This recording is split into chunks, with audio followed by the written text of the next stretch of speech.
Here is Ludovico's Una Mattina.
That's more or less the gist of the thing. There's a lot of repetition and it changes a bit, but that's the gist of it.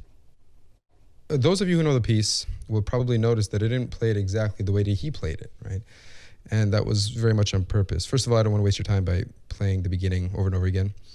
And also the spirit of this piece is very much improvisatory, you can kind of wing a lot of what you're doing here, right? And I'm willing to bet that when he performs this piece, no two performances are the same, even in terms of notation and rhythm, right? I think that there's a kind of skeleton to this piece harmonically and melodically, and you can kind of deviate from what you've heard on the recordings and change it up a little bit, right? So even in his recording, the bottom, sometimes he does this, and sometimes he just does octaves.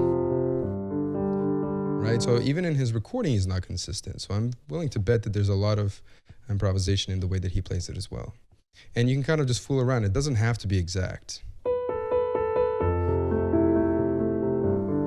Right? All of that stuff, you can kind of fool around a little bit. Like, so it was... Yeah.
That's cool. Nice.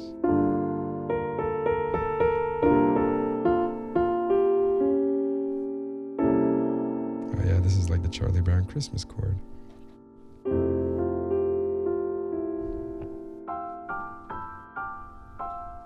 Cool.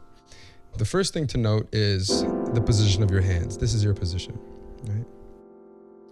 Now, it's going to be like this. It's basically this repeating triplet idea. It's not really a triplet, but 1, 2, 3, 1, 2, 3, 1, 2, 3, 1, 2, 3, 1, 2, 3, right? And it's going to be left, right, right, left, right, right, left, right, right, almost always. Now, the thing about it is that sometimes he plays the middle note and sometimes he doesn't. It's not, and this is the improvisational aspect of it. He just wings it, right? And you should too. So you can play all of them, or you can play none of them, or you can play some of the middles, right? So it's 3, 1, 4, and it just kind of cycles, and you kind of drop out the thumb from time to time, and it's up to you when you do that. And you can also add a B up here, but everything else stays the same. So let me demonstrate slowly.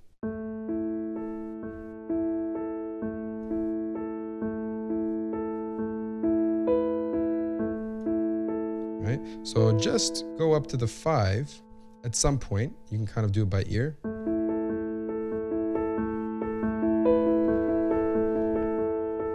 You see?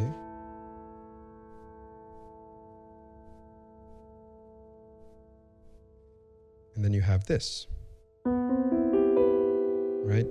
2, 1, and then 1, 3, and 5. And then again.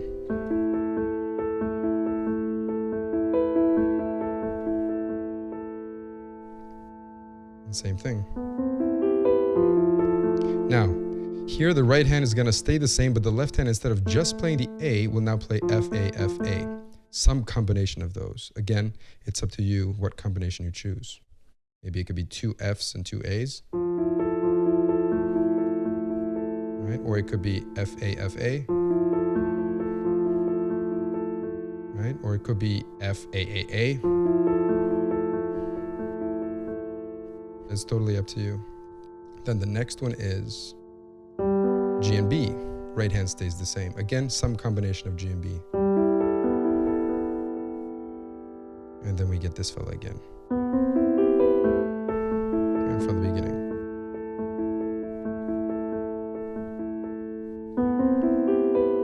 Now continuing, we get this again, right? Now, instead of going up to G and B like you did the first time, you're going to go to A and D, 5 and 1. And again, it's some combination of 5 and 1 you can choose. And after that,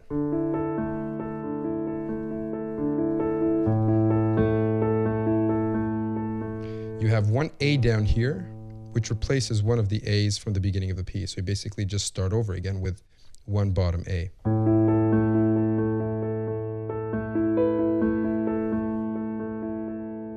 Right. And that more or less covers it, right? And somewhere, and in terms of the structure of the thing too, you can repeat sections and elongate others and cut certain ones short. It's really up to you how you play it. I just gave you kind of like the skeleton of it. You can do whatever you like with it. As long as you have this kind of basic outline of how the melody works and the patterning in both hands, you can spitball it, you know? You just have fun and make your own version of his piece. Okay, now the pedaling. Basically change pedals every time the left hand changes. Actually, that's not even true, is it? This is all one pedal. And then a new pedal on this one. And a new pedal on this one. Right? And then back on this one is a pedal again. Then over here, again, pedal change. And then pretty much wherever the left hand appears to change harmonies, that's where you want to be changing your pedaling. Okay, so if you have any questions, leave them below. I'll be happy to help. And I'll see you guys in the next video. Don't forget to subscribe, leave us a comment below, you know, all that stuff. And I'll see you around.